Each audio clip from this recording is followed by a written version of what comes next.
Hello ladies and gentleman. Science की ये series है। इसमें हम सबसे पहले केमिस्ट्री देखेंगे और इसके कई पार्ट्स आएंगे। 2 या 3 पार्ट में हम पूरी साइंस की जो केमिस्ट्री है वो पढ़ेंगे। This will be very helpful for CDS, NDA and CPF as well. CDS NDA तो अभी बस आ ही रहा है और आप ये इंस्टाग्राम पे जोड़ सकते हैं। तो सबसे पहले हम पढ़ेंगे इस वीडियो में मैटर। तो शुरू करते हैं। मैटर क्या है? तो मैटर जैसे कि सभी को पता है, मैंने एक बार चेंज कर ले, ब्लैंक कर लेते हैं। मैटर क्या है? Anything which has mass and occupy space. Occupy space यानी कि उसके पास वॉल्यूम भी होगा। जब वॉल्यूम होगा तभी तो कोई स्पेस ऑक्यूपाई कर पाएगा, कोई जगह घेरेगा। तो ऐसी चीज जिसका अपना मास हो और ऑक्यूपाई कर रहा है कोई ना कोई स्पेस, जगह, उसको ही हम क्या कहते हैं? मैटर कहते हैं। अब मैटर 5 तरीके हो सकते हैं, 3 तरह के हो सकते हैं। जनरली हमें कैसे मिलते हैं? Solid, liquid and gas. लेकिन 2 और है जो हमें ऐसे नेचुरली तो नहीं मिल रहा है, लेकिन हम इसे एक एक्सट्रीम कंडीशन पे बना सकते हैं। जनरल केस में हमें केवल 3 ही देखने को मिलते हैं, लेकिन टोटल कितने हैं? 5। 2 कौन से? एक है प्लाज्मा और एक है बोन्स आइंस्टीन कंडेंसेट। ये क्या है कि जब गैसेस को बहुत ज़्यादा हीट करते हैं तब बनती है, और ये है जब उसको बहुत ही ज़्यादा ठंडा करते हैं तब बनती है। इसको हम आगे देखेंगे। और अगला देखते हैं, पंच तत्व क्या है। देखिए, इंडियन फिलोसफर्स ने ये कहा था कि कोई भी मैटर है वो इन्हीं 5 बेसिक एलिमेंट्स से मिलकर बना होगा। 5 बेसिक एलिमेंट्स कौन कौन सी है? ये पीवाईक्यू है, प्रीवियस ईयर क्वेश्चन, शायद सीडीएस में आया हुआ है और देयर आर चांसेस कि रिपीट हो जाए सीपीएफ या किसी और में भी। तो जैसे हिंदी में कहते हैं अग्नि जल वायु आकाश, और एक क्या बचा? पानी। देखो, इसके लिए सबसे पहले ऐसे याद कर लेते हैं कि अ, हवा पानी लेने जाते हैं घर के बाहर, हवा पानी।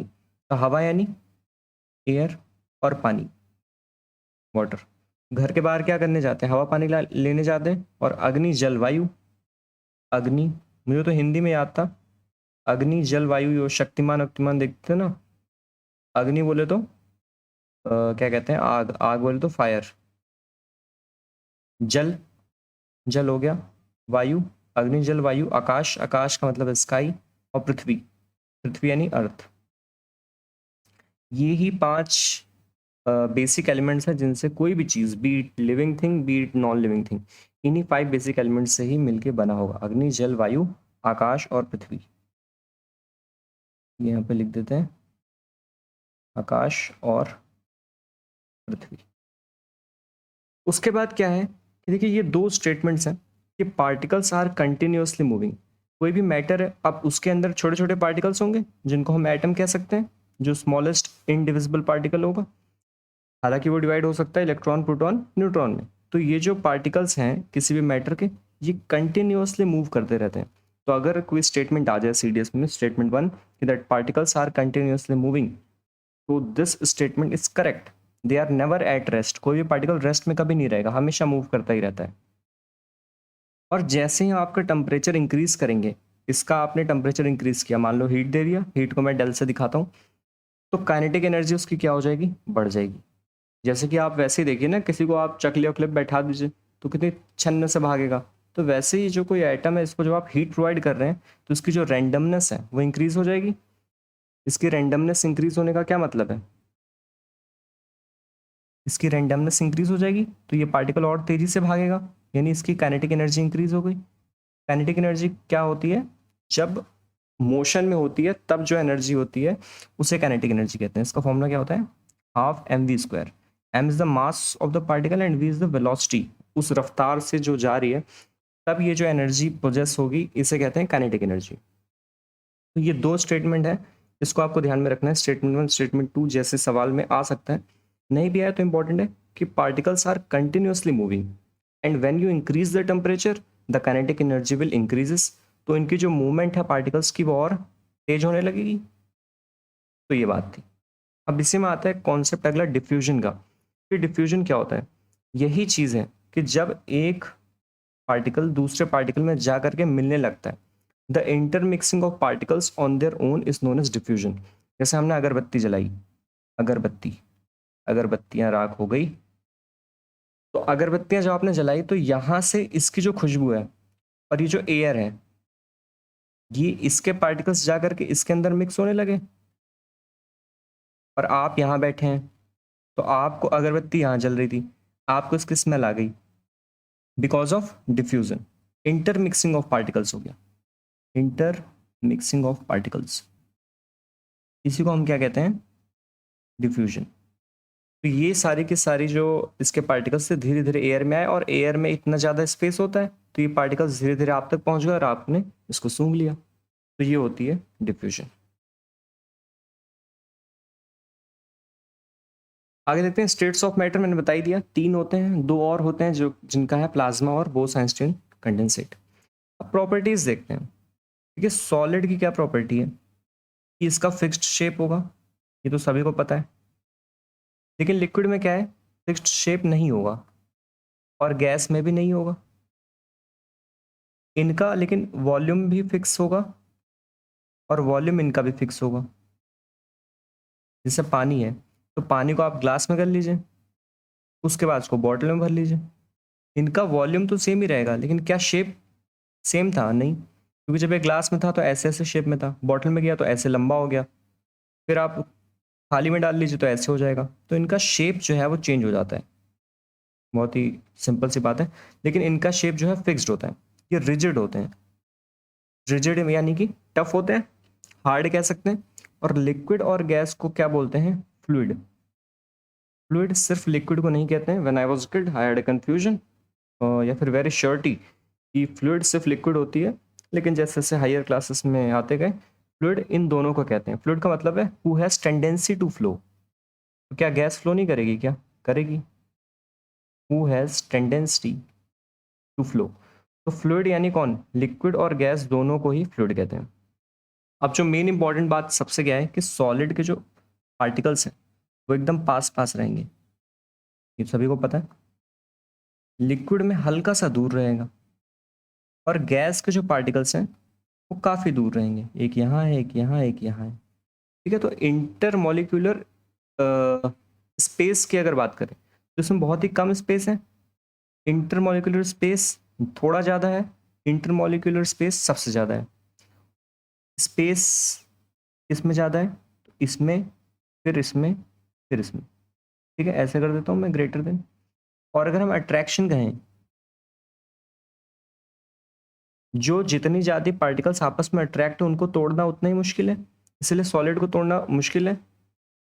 तो फोर्स ऑफ अट्रैक्शन देखिए इतने पास पास है तो इसमें ज़्यादा है, तो इसमें फोर्स ऑफ अट्रैक्शन सबसे ज़्यादा है, इसमें उससे कम है। ओ सॉरी, स्पेस में उल्टा लिख दिया ना मैंने, स्पेस सबसे ज़्यादा इसमें है, थर्ड वाले में कितना खाली खाली सा है। और लेकिन अट्रैक्शन किस में ज़्यादा है, सबसे ज़्यादा सॉलिड में ज़्यादा है। जितने पास पास है उतना ज़्यादा ये अट्रैक्टेड है। ये तो और दूर हो गए तो हल्का कमज़ोर हो गए, ये तो और ही दूर है, तो इनके बीच क्या ही फोर्स ऑफ अट्रैक्शन होगा। ऐसे करो टूट जाए, आधी गैस इधर आधी गैस इधर। तो ये सारी बातें हैं। हाँ, आगे चलते हैं। तो जो डिफ्यूजन हमने पढ़ा कि इंटरमिक्सिंग ऑफ पार्टिकल्स हो रही है, तो किस में सबसे ज़्यादा आसान है ये काम कराना?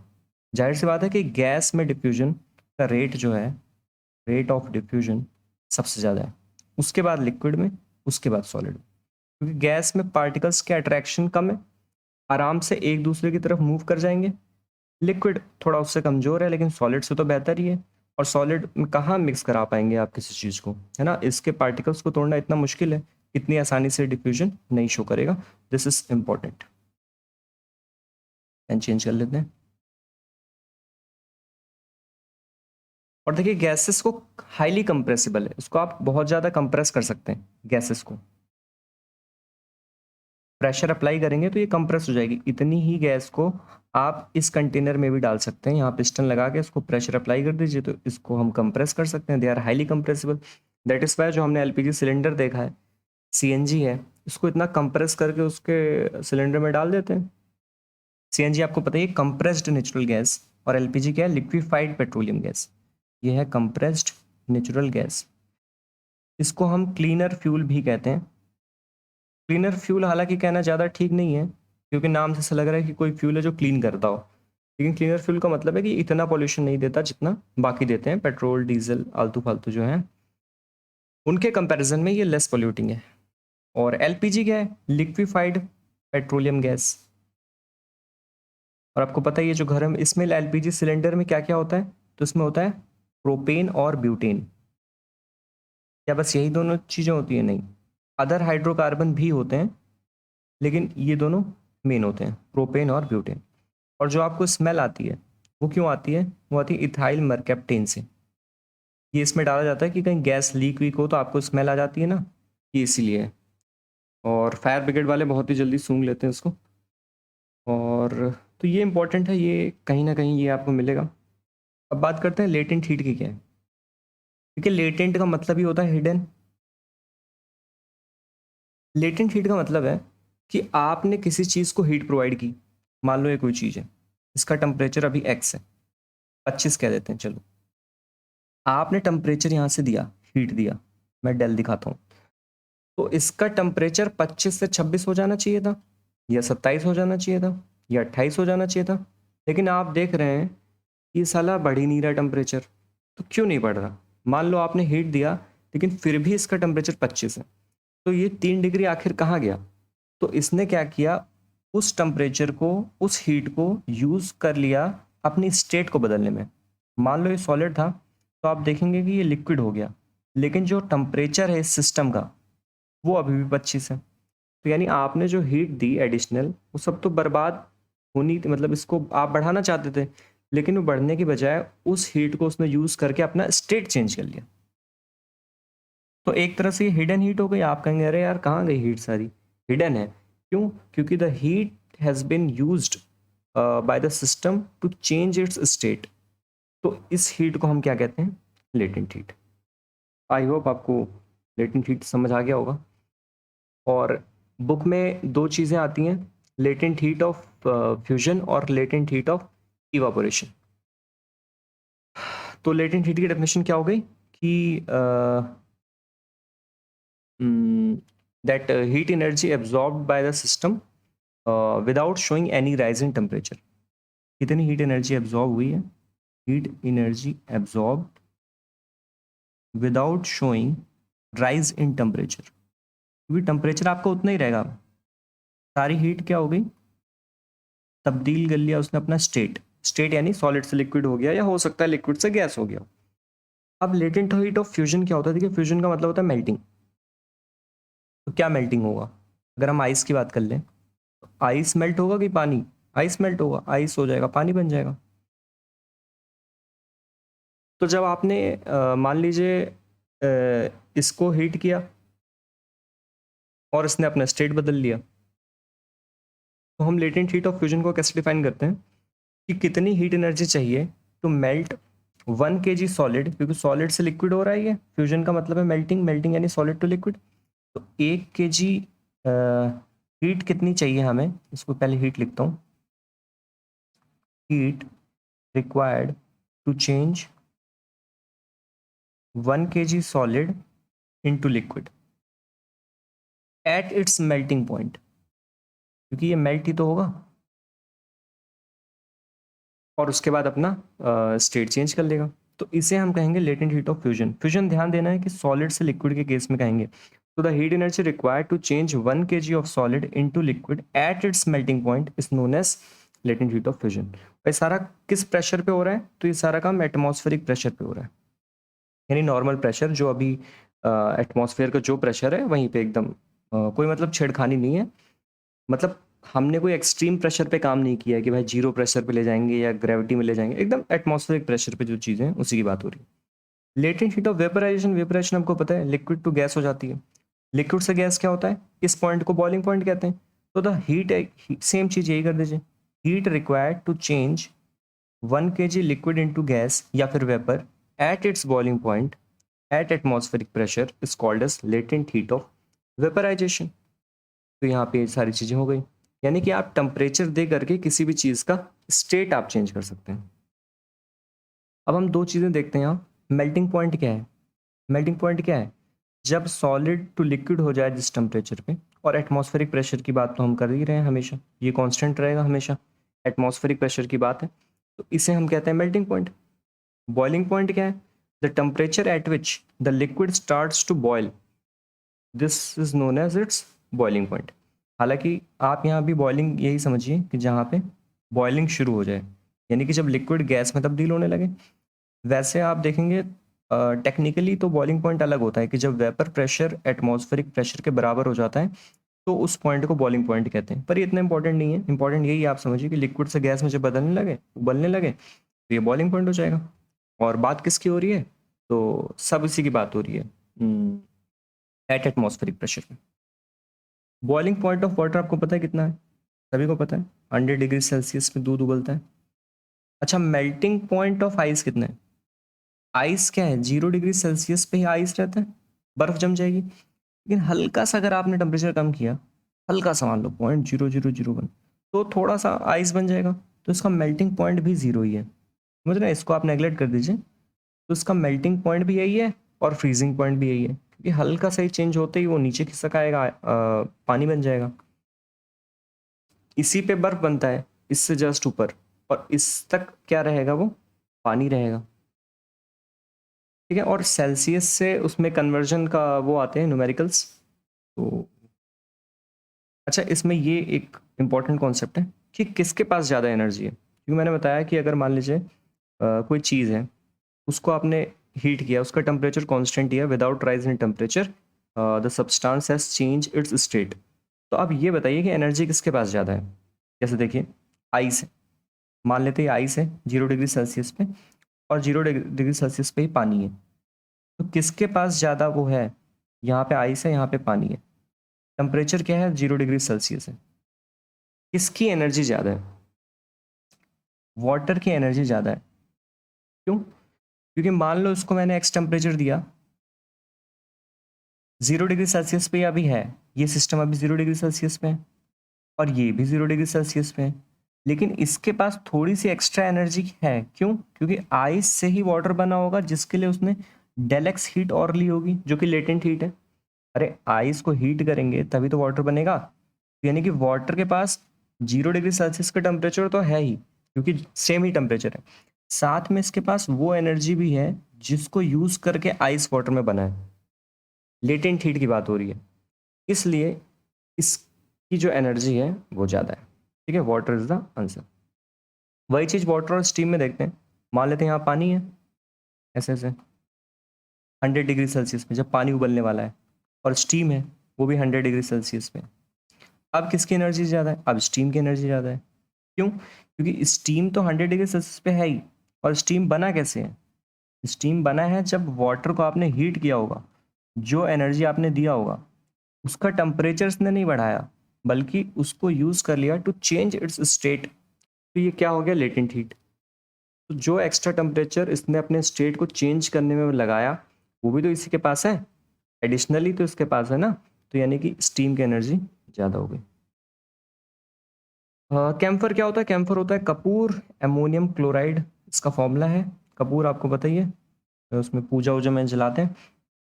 सब्लिमेशन क्या है? जब डायरेक्टली सॉलिड से गैस हो जाए, सॉलिड से गैस, तो उसे कहते हैं सब्लिमेशन। इसका एक चार्ट है, देखिए ये सॉलिड टू लिक्विड क्या होता है? फ्यूजन, यानी कि मेल्टिंग, मेल्टिंग भी कह सकते हैं इसको। और लिक्विड से गैस क्या होता है? इवापोरेशन या वेपराइजेशन कह सकते हैं, पानी इवापोरेट हो जाता है। और गैस से वापस लिक्विड क्या होता है? कंडेंसेशन। आपको पता है, बारिश और वाटर साइकिल में आपने बहुत ही पहले पढ़ा होगा। लिक्विड टू सॉलिड को हम सॉलिडिफिकेशन कह सकते हैं, या फिर कह सकते हैं फ्रीजिंग। आप पानी डालते हैं अपने फ्रीजर में तो फ्रीज कर देता है, यानी फ्रीजिंग भी कह सकते हैं ना लिक्विड को सॉलिड में। सॉलिड से गैस जो डायरेक्टली जाए उसे सब्लिमेशन, और गैस टू जो सॉलिड जाए उसे भी पहले सब्लिमेशन ही कहते थे हम लोग जब पढ़ते थे, एनसीईआरटी में यही था। अभी क्या एनसीईआरटी में ये अपडेट हो चुका है, इसे अब कह रहे हैं डिपोजिशन। ठीक है, ये भी पढ़ लेंगे, गैस को सॉलिड क्या कह देंगे? डिपोजिशन। बहुत ही ईजी है और इसमें कुछ नया नहीं है। और गैसेस को लिक्विफाई कैसे करते हैं? देखिए, apply pressure and reduce temperature, this is important. इस दे सकता है कि रिड्यूस टेम्परेचर या इंक्रीज टेम्परेचर, या फिर अप्लाई प्रेशर या रिड्यूस प्रेशर। तो किसी को लिक्विफाई करना है तो आपको गैस को क्या है, बहुत ज़्यादा प्रेशर लगाना पड़ेगा। प्रेशर जो है आपको वो इंक्रीज करना पड़ेगा, और टेम्परेचर नहीं, टेम्परेचर क्या है उसको आप छोड़ दीजिए, टेम्परेचर रिड्यूस कर दीजिए। ये आपको याद रखना है। This is the condition to liquefy a gas. Liquefy a gas यानी गैस को अब हम लिक्विड में करना चाहते हैं। और ड्राई आइस क्या है? बहुत इंपॉर्टेंट है। सॉलिड कार्बन डाइऑक्साइड को ड्राई आइस कहते हैं। वो अगर किसी शो में, जैसे शो होता है ना, सिलिसिटी आ गई, नहीं फलाना आ गया, तो ऐसे ऐसे कॉन्सर्ट पे जाते हैं, लोकल ट्रेन का आपने गाना सुना होगा, तो ऐसे ऐसे जो वो तैरती रहती हैं गैस टाइप की, वही होती हैं सॉलिड CO2। तो इसको क्या करते हैं, बहुत ही हाई प्रेशर पे स्टोर रखते हैं, हाई प्रेशर पे स्टोर करते हैं। तो ये पॉइंट आपको याद रखना है कि लो प्रेशर पे स्टोर करते हैं कि हाई हाई प्रेशर पे स्टोर करते हैं, तो ये एज अ सॉलिड फॉर्म में होता है ये CO2। फिर जैसे ही आपने इसका प्रेशर हल्का सा घटाया, मान लीजिए 1 atm, 1 atm क्या, मान क्या लेना है, मतलब है ही 1 atm, आप जैसे इसका प्रेशर रिड्यूस करेंगे, तुरंत ये सॉलिड से किस में चेंज हो जाएगा, गैस में, विदाउट कमिंग टू लिक्विड। तो इसीलिए इसको हम कहते हैं ड्राई आइस, क्योंकि ड्राई आइस के फॉर्म में होता है। और जैसे ही आप हल्का सा प्रेशर इसका कम करेंगे, अबाउट 1 एटमॉस्फेरिक प्रेशर, तो ये डायरेक्टली सॉलिड से गैस में तब्दील हो जाएगा। इवापोरेशन क्या होता है, तो इवापोरेशन और बॉइलिंग में अंतर है। बॉइलिंग में क्या है, आपको बॉइलिंग पॉइंट पहुंच चुका है और सारा ये चेंज होने लगा है। इवापोरेशन उससे थोड़ा कैसे अंतर है, लिक्विड से गैस में ही चेंज होता है eight any temperature below its boiling point. आपको बॉइलिंग पॉइंट, मान लो इसका बॉइल ये है, मान लो ये बॉइलिंग पॉइंट यहाँ है, तो बॉइलिंग पॉइंट पे तो सारी इवेपोरेट हो ही जाएगी, सारे वेपर बन ही जाएंगे। इसके नीचे के किसी भी टेम्परेचर पे भी लिक्विड टू गैस में अगर चेंज हो रहा है, तो उसे कहते हैं इवापोरेशन। मान लो आपके घर पे बारिश हुई, छत पे पानी भर गया, तो क्या वो उबलने लगा था क्या जब धूप आई थी, तो उबलता थोड़ी है, 100 डिग्री तो नहीं पहुंचा होगा, लेकिन फिर भी क्या है कि धीरे धीरे धीरे धीरे वो इवापोरेट हो गया at any temperature below its boiling point. So this is known as evaporation, and this is very important, this term, below its boiling point या अबव इट्स बॉइलिंग पॉइंट या एट बॉइलिंग पॉइंट, ऐसे करके वो 4 option दे देगा। तो evaporation जो है वो एट एनी टेम्परेचर हो सकता है, बिलो इट्स बॉइलिंग पॉइंट। होता क्या है, लिक्विड से गैस में जब चेंज होता है, बहुत ही बेसिक चीज़ें। इवापोरेशन के 4 फैक्टर हैं, किस किस चीज़ पे डिपेंड करता है, सरफेस एरिया, टेम्परेचर, ह्यूमिडिटी और विंड स्पीड। अच्छा, मान लेते हैं कि हमें ये इंक्रीज कराना है, इवापोरेशन इंक्रीज कब होगा, ठीक है, इवापोरेशन हम चाहते हैं इंक्रीज हो जाए। पहली चीज़ तो यहाँ दिख रही है कि अगर टेम्परेचर बढ़ा दिया जाए, है ना, ज़्यादा टेम्परेचर तो जल्दी जल्दी इवापोरेट हो जाएगा।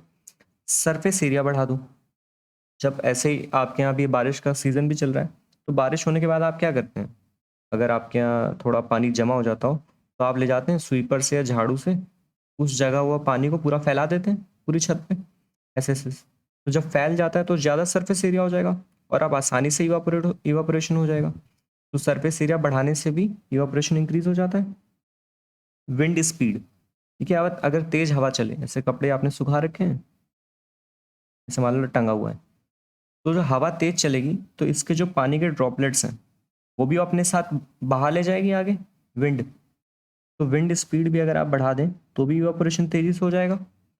अब ह्यूमिडिटी की बात करते हैं। ह्यूमिडिटी होता क्या है, मान लो ये पूरा एयर है, ठीक है, आपका कमरा है, इसमें जो एयर है, मैं एयर के एक बैग की बात करूं, एक पाउच या एक पुटकी, एक पाउच मान लेता हूँ एक, तो इस एयर के एक ही जो पार्टिकल हैं, इसमें कितना पानी है, the amount of water vapour present in air, क्या होता है, amount of water present in air, इसी को हम कहते हैं ह्यूमिडिटी।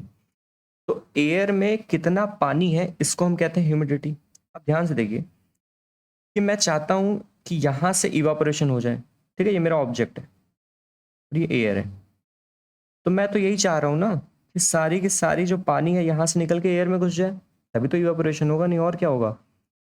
तो क्या होगा अगर ये पहले से ही भरा हुआ है, अगर एयर में पानी पहले से ही दबा के भरा हुआ है एकदम, मान लो 90% ह्यूमिडिटी है, ठीक है, इतना है, यहाँ तक भरा हुआ है, तो केवल इतना ही तो और एब्जॉर्ब कर पाएगा।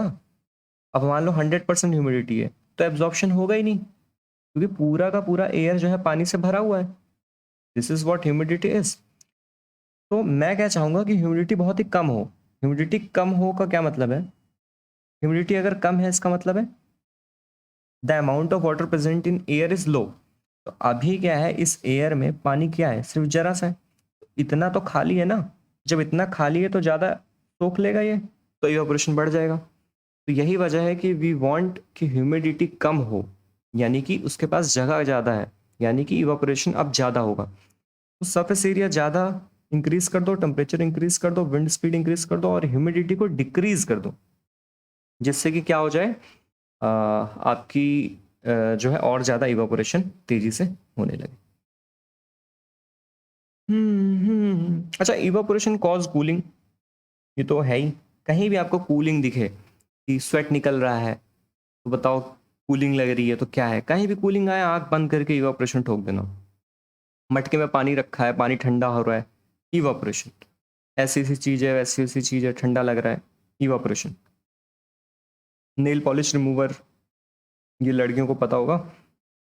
नेल पॉलिश के लिए हम लोग को तो नहीं पता है। लगाया, ठंडा ठंडा लगा, इवापोरेशन। कहीं भी ठंडा लगे इवापोरेशन मार देना। होता क्या है वैसे तो मैं समझा दूं, लेकिन वीडियो लंबा तो नहीं हो जाएगा।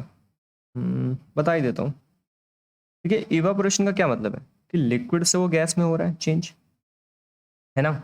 इसका मतलब कुछ एनर्जी ले रहा है वो। तो मान लो ये हमारी बॉडी है, ये वाली आउटर वाली बॉडी है, और इस पोर्शन पे मैं इवापोरेशन करा दूं तो यहाँ पे देखना ठंडा लगेगा। क्यों? क्योंकि यहाँ से इवापोरेट जो चीज़ होगी, मान लो यहाँ पे पसीना आया, यहाँ पे अभी लिक्विड है, अब ये इवापोरेट हो गया, इसका मतलब है कि इसने यहाँ से एनर्जी ली होगी तभी तो ये गैस बन गया। यहाँ की एनर्जी इसने ले ली, एनर्जी इसने यूज करके लिक्विड से गैस में चेंज हो गया, तो यहाँ की कुछ एनर्जी तो अब कम हो गई ना। मान लो पहले अगर एक्स था टेम्परेचर, तो अब यहाँ का टेम्परेचर क्या हो जाएगा, X minus del X. Del X means change, क्योंकि डेल एक्स इसने ले लिया, एनर्जी चेंज हो गया, तो अब यहाँ का टेम्परेचर क्या हो गया, पहले से तो कम ही हो गया। और पूरी बॉडी का टेम्परेचर क्या है, एक्स ही है, तो यहाँ पे अब तो टेम्परेचर कम हो गया ना, अब ठंडा लगेगा कि नहीं लगेगा? 100 है और यहाँ 5 है, तो ठंडा नहीं होगा क्या ये? 100 और 98, तो भी ठंडा तो कहेंगे ही ना, इसलिए यहाँ पे हमें ठंडा लगेगा। तो इवापोरेशन में क्या होता है, वो एनर्जी ले लेता है सराउंडिंग से, it takes energy from the surrounding and makes the surrounding cool. कोई दिक्कत नहीं। Take energy from surrounding, take energy, इसीलिए हमें इवापोरेशन पे ठंडा लगता है। एंड मेक्स कूल, यहाँ हमें लेना चाहिए था red pen. And makes cool. Nail polish remover क्या होता है वैसे? तो ये कार्बन कंपाउंड एसीटोन है। एसीटोन मतलब ये कीटोनिक कंपाउंड है, कीटोन। कीटोन आपको पता ही है, C डबल बॉन्ड O। और ये इसका जो सबसे पहला होगा वो प्रोपानेन होगा, प्रोपानोन, 3 कार्बन वाला। क्योंकि कीटोन कंपाउंड कभी भी एंड पे नहीं लगेगा, क्योंकि एंड पे लगेगा तो फिर H या OH आप लगा सकते हैं, तो CHO हो जाएगा। कीटोन कंपाउंड हमेशा C जो है बीच में ही लगेगा। बीच में मेरा मतलब है कि एंड पे नहीं लगेगा, बीच में कहीं भी लग सकता है। तो कीटोन ग्रुप का जो पहला एलिमेंट है वो कौन है, यही है, प्रोपानोन, जो कि हो जाएगा, उसका नाम क्या है, एसीटोन। कॉटन क्लोथ क्यों पहनते हैं समर में? मैं क्या जानूँ, आप पहनते हैं, आप बताइए। देखिए कॉटन क्या है कि गुड एब्जॉर्बर ऑफ वाटर है, गुड एब्जॉर्बर ऑफ वाटर। तो जब स्वेट होगा, गर्मियों में स्वेट, पसीना ज़्यादा निकलेगा। तो मान लो ये कपड़े हैं, भीग गए हैं कपड़े, और भीगने से तो क्या बताऊँ, चलो कपड़े भीग गए हैं, तो क्या कह रहा था मैं, कपड़े भीग गए हैं, तो अब देखिए क्या हो गया कि ये गुड एब्जॉर्बर ऑफ वाटर है, तो आपके शरीर से सारा जो पसीना होगा वो कपड़ा सोख लेगा, और it provides a good exposure for the evaporation. Evaporation और जल्दी हो जाएगा।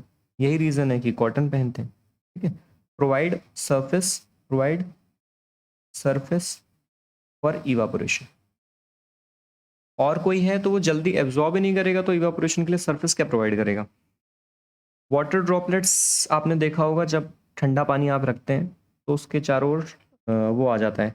मान लेते हैं अरे यार, ये ग्लास है, ठंडा पानी है ना, मान लो बर्फ वर्फ डाल दिया, एकदम बियर वियर डाल दिया इसमें, तो यहाँ पे ऐसे ऐसे ऐसे आ जाता है। वो क्यों आता है? बहुत ही सिंपल सी बात है कि जब हम इवापोरेशन की बात करते हैं तो वो क्या है, लिक्विड टू गैस चेंज हो रहा है ना। तो उसमें हीट लेता है ना ये आदमी, हीट लेता है, हीट लेता लिख दूं, हीट लेता है, या हीट एब्जॉर्ब लिखना चाहिए था। हीट एब्जॉर्ब करके ही लिक्विड से गैस बन जाता है। ही टेक द ही नहीं जो भी चीज़ है it will take the heat from the surrounding and change its state from liquid to gas. इसी का ऑपोजिट क्या होता है? कंडेंसेशन, यानी गैस से लिक्विड हो जाएगा या फिर वेपर से लिक्विड हो जाएगा, तो उसमें क्या करेगा? हीट रिलीज करेगा। ठीक है, ये तो बेसिक यहाँ तक क्लियर है। अब देखिए क्या हुआ, चारों तरफ हवा ही हवा, कोहरा ही कोहरा। ठीक है, अब हवा है तो हवा के एक पार्टिकल में उठाऊं तो क्या उसके अंदर पानी नहीं है? हवा के अंदर पानी तो है ही। तो जब ये इवापोरेट हुआ था, मान लो ये इवापोरेट होके ही तो उसके अंदर गया था, तो एक लिक्विड था, वहां से उसने कुछ एनर्जी ली होगी और गैस बन गया होगा। गैस के अंदर वेपर है। अब जब इसके कांटेक्ट में आता है, यानी कि मैं इसको क्या कर रहा हूँ, यहाँ भी तो हवा है, मान लेते ये पास में यहाँ हवा है और यहाँ मैंने ठंडा ठंडा टच कराया, तो अब ये हीट हीट तो मैं दे नहीं रहा हूँ, इवापोरेट होगा, उसका अपोजिट कर रहा हूँ। मैं क्या कर रहा हूँ? ठंडा ठंडा दे रहा हूँ। यानी तब ये क्या करेंगे, ये जो पार्टिकल्स हैं it will release their heat या फिर lose their heat, heat lose कहना चाहिए, lose their heat and condense. जैसे गए थे वैसे ही आए थे। तो अब ये क्या हो गया, यहाँ पे कंडेंस हो गया, यानी कि गैस से ये लिक्विड में तब्दील हो गया। हीट क्या की इसने अपनी लूज कर दी, हीट लूज की और कंडेंस कर गया, कंडेंस कर गया तो यहाँ पे क्या बन जाएगा? लिक्विड। तो यहाँ पे हमें क्या दिखेंगे? Liquid droplets. यही रीजन है कि ग्लास के पास हमें ये दिखता है। और स्प्रिंकल सिस्टम, स्प्रिंकल क्यों करते हैं? सब एक ही चीज़ है, सब कहीं भी देखिए आपको इवापोरेशन मानना है, ये बात तो आप समझ गए ना। कॉटन क्लोथ्स फलाना, या फिर घर के सामने हम जो घर है हमारा, ये रहा घर, और इसके सामने जो ज़मीन है इस पे कब्जा नहीं करना है, इस पे क्या करते हैं हम? पानी से तराई कर देते हैं पाइप लेके। तो क्यों करते हैं? यही सब है, ठंडा कर देगा और क्या। कैसे करता है? तो देखिए, इसकी जो कुछ ना कुछ अभी दिन में दोपहर में धूप थी तो ये हीट हुई है ना।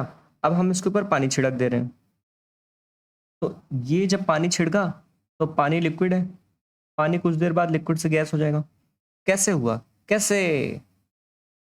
क्योंकि कुछ हीट लिया होगा तभी तो लिक्विड से गैस में गया। तो जब कुछ हीट ले लिया तो इस लैंड की थोड़ी तो हीट कम हुई ना, तो इस तरीके से इसकी धीरे धीरे ठंडा होगा। अभी ये मान लो 20 के टेम्परेचर पे है, हमने खूब पानी डाल दिया, तो पानी गैस में बदलने के लिए मान लो 5 डिग्री ले लिया, खा गया इसका, तो लैंड तो बेचारा 15 ही हो गया ना, तो कुछ तो टेम्परेचर कम हुआ। तो this is why we sprinkle शाम को। तो स्टेट ऑफ मैटर जो बचे हुए थे, फोर्थ स्टेट ऑफ मैटर है हमारा प्लाज्मा, जो कि होती है आयनाइज्ड गैस। आयनाइज्ड गैस का मतलब है कि गैसेस को जब आप बहुत ही ज़्यादा हाई टेम्परेचर पे हीट कर देते हैं, हाई टेम्परेचर पे हीट कर देंगे तो ये बन जाएंगी प्लाज्मा। जो नियॉन गैस की बल्ब हैं और ये ग्लो करती हैं, उसके बाद ये क्या करती हैं? ग्लो करती हैं। जैसे आपने सन को देखा होगा, सन में भी प्लाज्मा होता है, स्टार है, इन सब में प्लाज्मा होता है, इसी वजह से ये ग्लो करती हैं। नियॉन के जो बल्ब हैं उसमें नियॉन गैस होती है, और जो फ्लोरोसेंट ट्यूब है उसमें हीलियम गैस या कोई और गैस भी हो सकती है। और कई बार क्या है कि कोई अलग अलग कलर से, स्पेशल कलर से ग्लो करती है, तो ये किस बात पर डिपेंड करता है? ये इस बात पर डिपेंड करता है कि इस गैस का नेचर कैसा है। ठीक है, तो यही होती है प्लाज्मा। जब आप एक गैस को बहुत ही हाई टेम्परेचर पे हीट कर देंगे तो जो फॉर्म मिलेगी, शायद आपने देखा ना हो, जैसे सूरज है तो उसमें क्या है? गैसेस ही हैं, हीलियम वीलियम गैस है, तो इतना हाई टेम्परेचर पे ही वो हीट हो रही है कि फिर वो ग्लो भी कर रही हैं। तो ये है फोर्थ स्टेट ऑफ मैटर। और फिफ्थ स्टेट ऑफ मैटर का नाम है BEC, that is Bose Einstein condensate. हुआ क्या था कि सत्येंद्र नाथ बोस, ये अपने इंडियन आदमी है, 1920 में इन्होंने कैलकुलेशन की थी, और एल्बर्ट आइंस्टीन ने फिर इन्हीं के कैलकुलेशन को थोड़ा यूज किया और प्रिडिक्ट किया कि एक फिफ्थ स्टेट ऑफ मैटर भी हो सकता है, जो कि बोस आइंस्टीन कंडेंसेट नाम पड़ा। फिर ये तीन लड़के थे, अब ये लोग तो चले गए, ये लोग तो अब खत्म हो गए। एरिक, वॉल्फगैंग और कार्ल, ये तीन आदमी मिल करके फाइनली जो कैलकुलेशन और ये लड़के दे गए थे बोस और आइंस्टीन, बोस आइंस्टीन कंडेंसेट को इन्होंने अचीव किया 1995 में। तो इसमें क्या करते हैं, उस वाले में गैस को बहुत ज़्यादा हाई टेम्परेचर पे हीट कर रहे थे, इसमें क्या कर रहे हैं? बहुत ही कूल कर रहे हैं, cooling of a gas of a low density at a super low temperature. Temperature बहुत ही आपको कम कर देना है, लो डेंसिटी गैस लेनी है, यानी around 100,000 density of normal air. बहुत ही पतली एयर लेनी है आपको, पतली यानी लेस डेंसिटी। नॉर्मल एयर की डेंसिटी से इतने टाइम्स कम, 100,000 टाइम्स कम होनी चाहिए उस एयर की डेंसिटी, और उसको आप अगर बहुत ही कम टेम्परेचर पे ले जाएंगे तो आप पाएंगे एक नया तरीके का स्टेट ऑफ मैटर, एक नई तरीके का स्टेट जो कि ना ही सॉलिड होगा, ना ही लिक्विड होगा, ना ही गैस होगा और ना ही प्लाज्मा होगा। वो क्या होगा मैं शब्दों में बयान नहीं कर सकता, क्योंकि मैंने इसे देखा भी नहीं है, मैं जानता भी नहीं हूँ। बस आप मान लीजिए एक ऐसा मिलेगा कुछ अनोखा सा, जिसका नाम हमने दिया है बोस आइंस्टीन कंडेंसेट। न्यूमेरिकल देखिए बहुत आता है, केल्विन टू सेल्सियस सभी को पता होना चाहिए, जिसने भी न्यूमेरिकल लगाया 11th क्लास में उसे तो वैसे ही याद हो जाएगा। 25 डिग्री सेल्सियस 298 केल्विन होता है, यह सदा से याद रहता है, न्यूमेरिकल में तो करना ही पड़ता था। फिर भी देखिए क्या होता है, 0 डिग्री सेल्सियस होता है 273 केल्विन। जैसे ही आप यहाँ ऐड करिए वैसे ही यहाँ ऐड करते जाइए, काम खत्म। तो यानी 25 डिग्री सेल्सियस क्या है, तो इसमें 25 ऐड कर दीजिए। 25 डिग्री सेल्सियस का मतलब है, तो यानी मैं ऐसे लिख दूं कि केल्विन कैसे आएगा, C + 273 से। ये आपका फॉर्मूला हो गया, इसमें आप 25 ऐड कर दीजिए, 298 केल्विन हो जाएगा। और दूसरा मैंने सेल्सियस टू फ़ारेनहाइट का अपने बचपन में याद किया था, आप भी याद कर लीजिए अपने हिसाब से कोई भी। मैंने ये याद किया था 9/5 C + 32। आपको जो पसंद आए आप याद कर लीजिए। यहाँ पे C की वैल्यू डाल देना, मान लो क्या ले लेते हैं, 5 डिग्री सेल्सियस ले लेते हैं, तो C अगर 5 है तो F कितना होगा, 5 से 5 कट गया, 9 + 32 दैट इज 41 फ़ारेनहाइट। ठीक है, 293 केल्विन। अब केल्विन को सेल्सियस में लेना है तो इधर से माइनस हो जाएगा, इसी फॉर्मूले में डाल देना, 293 = C + 273। C कितना हो जाएगा 20। तो एक फॉर्मूला आपको ये याद रखना है, एक फॉर्मूला आपको ये याद रखना है। चेस में एक क्वेश्चन और आता है, कई बार आता है, और मैंने ये शायद एनसीईआरटी में कहीं पे मैथ्स के बुक में था, और तब से याद है कि C और F सेम कब होगा। तो उसमें क्या है, C और F को सेम कर दो, सॉल्व कर लो, फिर चल ना, = 9/5 C + 32 कर दो, क्योंकि C और F उसने क्या कहा, सेम है। तो आप सॉल्व कर लेंगे तो C की वैल्यू क्या आ जाएगी, -40 डिग्री सेल्सियस। तो -40 डिग्री सेल्सियस और -40 डिग्री फ़ारेनहाइट, ये एक ही बात है। बहुत आता है ये, बहुत। -40 आंसर है, सीधा टिक मार देना। यूनिट आपको हर चीज़ की पता ही है, यूनिट नहीं पता है, लेंथ की यूनिट मीटर होती है, एरिया की यूनिट क्या होती है, मीटर स्क्वायर, और वॉल्यूम यानी L × L × L। वॉल्यूम निकालना है तो तीनों डायमेंशन मल्टीप्लाई करेंगे तो मीटर क्यूब। डेंसिटी की क्या होती है, फॉर्मूला क्या होता है, मास अपॉन वॉल्यूम। तो इसी फॉर्मूले में आप यूनिट रख देंगे तो उसकी यूनिट बन जाती है, मास यानी kg और वॉल्यूम यानी मीटर क्यूब। उसी तरीके से टेम्परेचर की यूनिट क्या है, केल्विन। तो ये सारी चीज़ें थी, आई होप आपको सब समझ आ गया होगा। और प्रीवियस ईयर कुछ क्वेश्चंस करते हैं, सारे तो नहीं मिले, कुछ ही मिले, बाकी मैंने ढूंढे नहीं, बहुत टाइम लगता है एक एक क्वेश्चन ढूंढने में। Maximum number of state of matter कितने होते हैं, CDS1 2017 में आया हुआ है 5, है ना। मैक्सिमम तो 5 हो सकते हैं। BEC क्या है, लो ये क्या है, फिफ्थ स्टेट ऑफ मैटर है, और क्या है, प्लाज्मा क्या है, ये 4th है। रेट ऑफ इवापोरेशन कैसे इंक्रीज करेगा, आपको बताया था, सरफेस एरिया इंक्रीज कर दीजिए, इंक्रीज नहीं, ह्यूमिडिटी को आपको डिक्रीज करना है। टेम्परेचर डिक्रीज कर देंगे, टेम्परेचर डिक्रीज करेंगे तो नहीं, क्योंकि टेम्परेचर हमें क्या करना होता है, इंक्रीज करना होता है, तो ये भी गलत, ये भी गलत। और विंड स्पीड भी हमें इंक्रीज करना है, तो यानी कि ये भी गलत। तो सिर्फ सरफेस एरिया इंक्रीज करेंगे तो ये आंसर हो जाएगा। Rate of evaporation does not depend on, temperature पे करता है, सरफेस एरिया करता है, ह्यूमिडिटी करता है, मास पे काहे करेगा, मास से क्या मतलब है उसको। तो इतने क्वेश्चन मिले हैं, तो ये लेक्चर थे, बाकी एक दो वीडियो इंपॉर्टेंट और आ जाएंगे।